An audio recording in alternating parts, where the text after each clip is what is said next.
You like the snow? Oh, it tastes good. It tastes good. Just licking it. Look at her coat. You're a northern baby. Hi.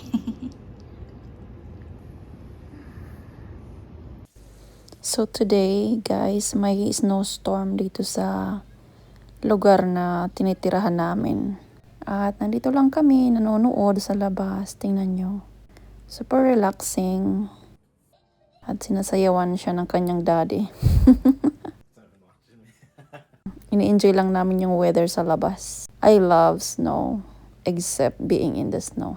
Charot. At ayun, nagkukulitan lang kaming tatlo. At yung weather sa labas is palala na ng palala. Buti na lang Sunday ngayon, hindi kailangan ni Rose mag-drive papunta sa kanyang trabaho. Ayun nga, si baby girl ay nakatulog na.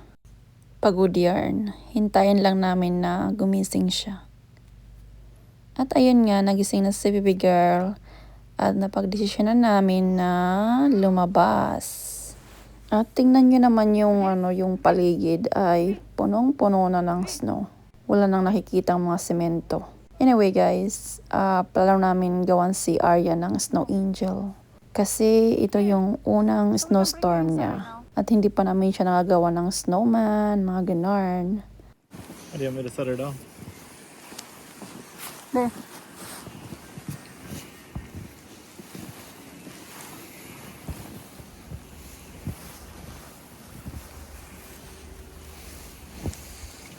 Just make it a snow angel.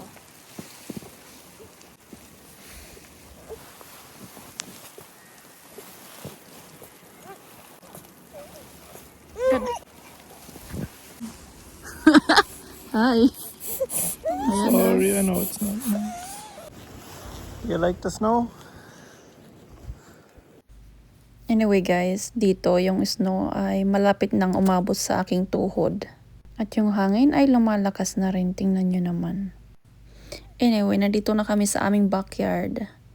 Mag-i-stay lang kami sandali para ipa-experience kay Arya yung cold weather para masanay siya. Para hindi siya lamigin pag laki niya. You like the snow?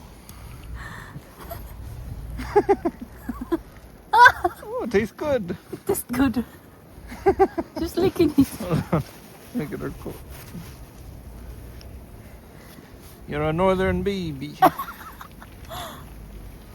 Anyway guys, nandito na kami sa loob. Pumasok kaming dalawa ni Arya. Napagdesisyonan namin na si Rose na lang ang gagawa ng snowman. But then, sabi ni Rose, the snow is watery. Hindi raw magdidikit-dikit yung yellow pag ganon. At hindi maganda yung hulma ng snowman.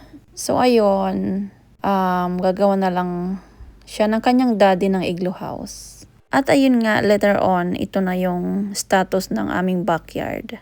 Ang kapal ng snow. Anyway guys, thank you for watching. Bye!